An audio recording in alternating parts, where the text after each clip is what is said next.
I had to go in, not just because of the huge trauma and having to kind of look at what's underneath all of those facets of my world being taken away, but also because I couldn't physically go out. So the only journey was an inner journey.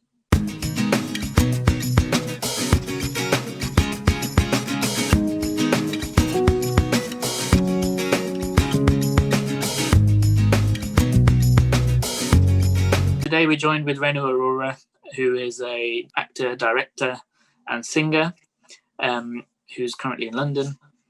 Renu, could you just tell us a little bit about yourself? So I work as an actor, singer, director, composer. I've been working in theatres for sort of 15, 16 years, and then worked with you, did shows around domestic violence, I told my grandmother's story in theatre, Partition. So I've always been drawn to the human story and how art can reflect the human story, but specific stories as opposed to sort of mass exoduses. It's all very well telling a story about partition, but unless you focus on a human story, people won't reflect because they won't see themselves in a statistic, but they do see themselves in a human story. 3 years ago, I say publicly now that I became my own story. So I was hit by a bus on my way home from work and dragged under its wheel. And I had a near-death experience at the time, as you know, and floated up and saw myself and had this enormously beautiful life review. I can't go too much into it because it's reserved for a podcast called the Burgandy Book, which I'm creating next year, which will be out sort of July, August time. We're planning a mini tour, probably online because of COVID. I realised very early on that I feel very privileged to be an artist, especially at this moment in time. But certainly sort of going back 3 years in 2017 after the accident, I realised that I was going to make something from the accident, from something that was so life-changing, because I have to walk with mobility aids now, and my life completely changed on that day. But I just didn't know what that was going to be, what I was going to make, And it took a few conversations with several friends, you being one of them, and another one of my friends is a musician who I've worked with at the Priory before we've done some sort of music therapy classes.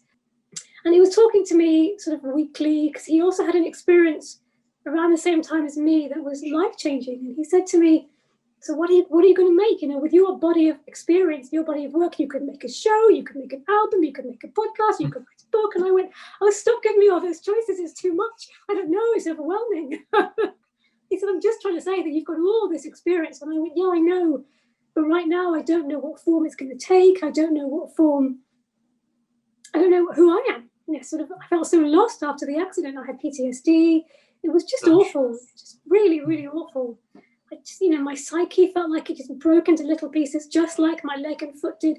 So I felt like it had this hole in my heart that everybody could see through. I felt that sort of hollow and vulnerable, because after a trauma, there's always a breakage.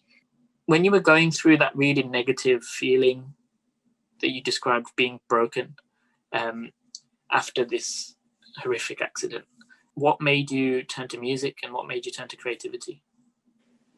Oh, that's a beautiful question. How did I feel? Well, I've always believed that music and art are the best medicine. I've always believed that. And having done shows with you around sort of domestic violence and seeing the transformation that can occur when people tell their story or see their story portrayed, told on stage, I've always felt that actually I don't need anything. All I need is to be able to, when I'm ready, to connect to my essence, to my spirit, to my home, which is creativity, performing and singing and doing something which I feel like I can channel the spirit to impact other people. So my state of mind for a very long time, and at least a year and a half, was just black and broken. And I was in such a state, I felt deeply lost. I didn't know who I was, bearing in mind on that day, on the 29th of March, 2017, suddenly my life was turned upside down. So I couldn't work. I could barely feed myself because I couldn't walk. I had massive injuries. I wasn't seeing anybody. I wasn't contributing to the world. I mean, obviously I was seeing family and sort of a few friends, which was lovely, but I wasn't able to do the things I did before. So my life had completely shrunk. And I had to really go on a very deep inner journey of going, well, if I'm not those things, because I suddenly can't do those things, who am I really? Who am I underneath that? Because that clearly was an external identity that I'd made up. Now it's gone. What's the real identity? And I found that actually what was real was this sense of heart, the spirit.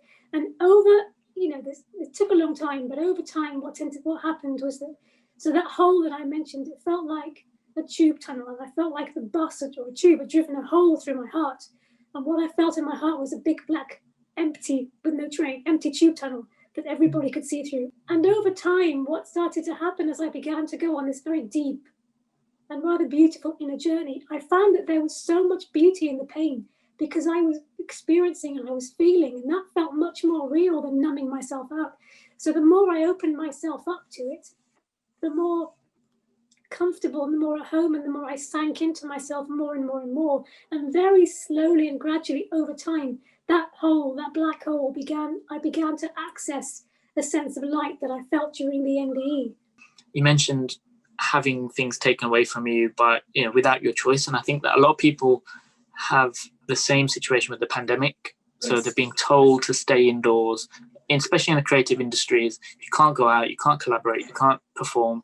Yes. You can't do the things that you used to do that brings you so much joy. So one of the intentions here is to investigate how we can use music as a way of remaining connected. So how has the pandemic affected you?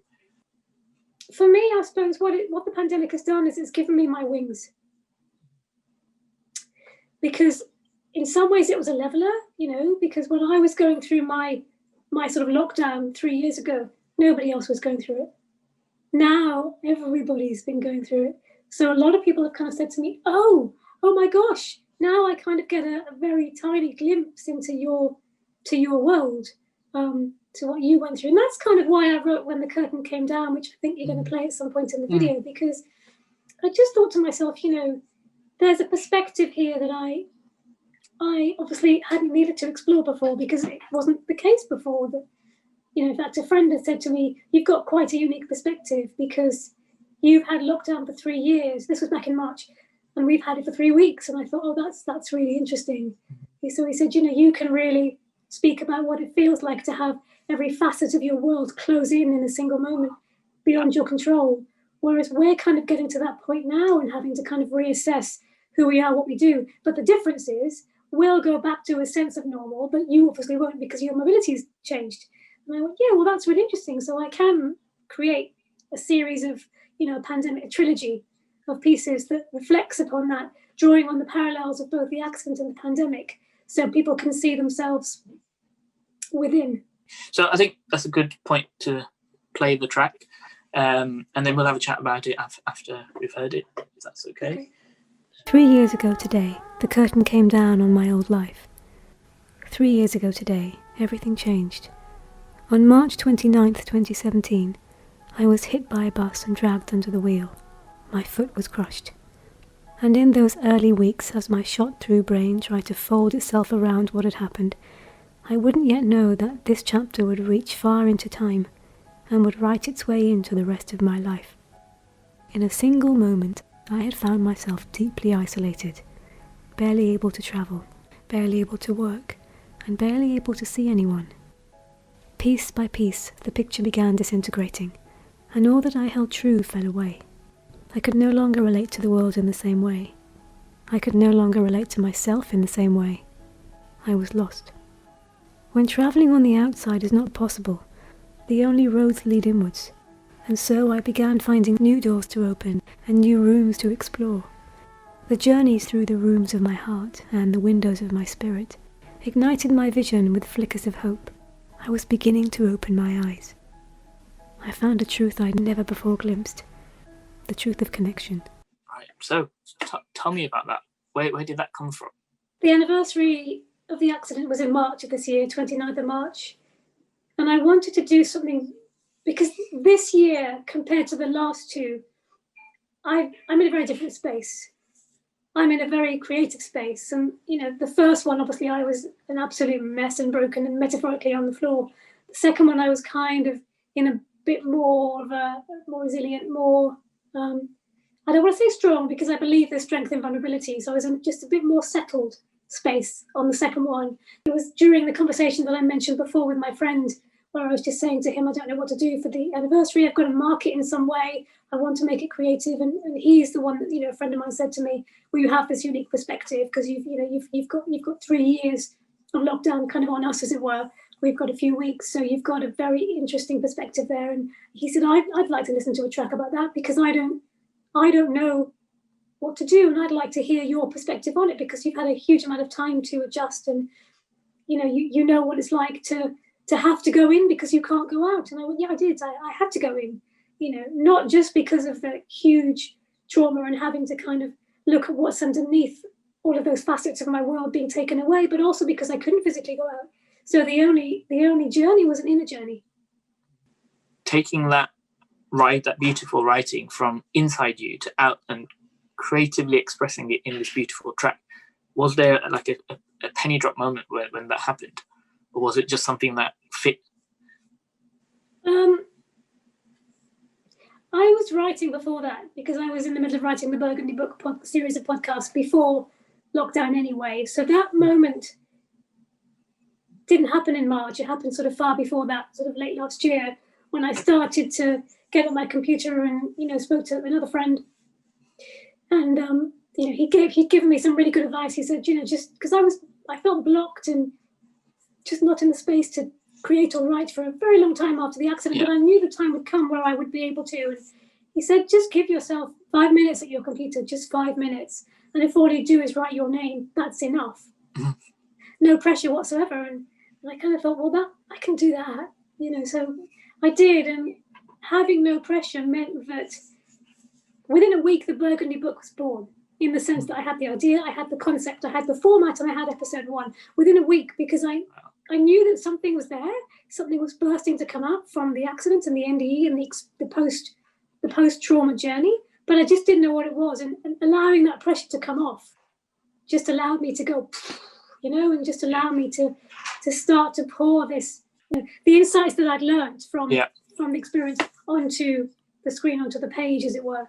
But I suppose the insight about the pandemic, that was the penny that kind of dropped in March, after this conversation with my friend and making this piece. And it just made me realize that, there are so many people who are going through this was the beginning of the pandemic, but even at the beginning, people had been going through such difficult times because it was so uncertain. Nobody knew what was happening. And I remember it was played on BBC Sounds, and the producers texted me that day saying, we've had such a lovely response. Can we play it again the following day? And I went, oh, that's really nice. And then, I got various messages, and I'll never forget one of them. One woman had Facebook messaged me, and she'd said, Renu, I heard when the curtain came down on the radio last night, and I was crying all the way through. It's helped me to put the last few weeks into perspective, and I think it'll help me to put the next few into perspective too. Thank you very much for your help. And I just thought, that's why I do what I do. For one person, if my work can help one person, that's enough. But I think your work's got so much potential to kind of, help a lot more people across different countries as well, and different creative disciplines as well. So what's next for you, Renu?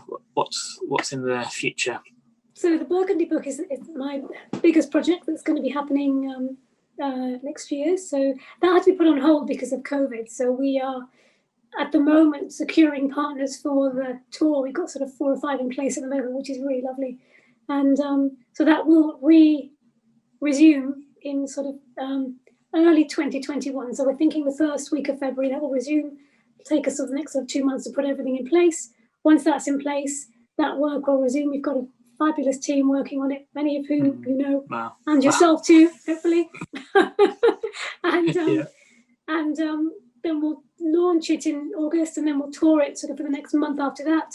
Then after that, we'll release the next tour. So we're going to release the first 2, do a mini tour, probably online, and then release the next 10 episodes week by week for the remainder of the year. And how can we follow you? How can we find out more about your work? Oh, bless you. So you can find me on Facebook. It's just Renu Arora, RENU ARORA. You can also find me on Twitter, which is at Renu Arora 1. And thank you for taking the time to speak to me today. And so if you are interested in talking to me about how music has helped improve your mental health, then just drop me a line and we can have a chat. That's great. So have a great day, and I'll see you next time.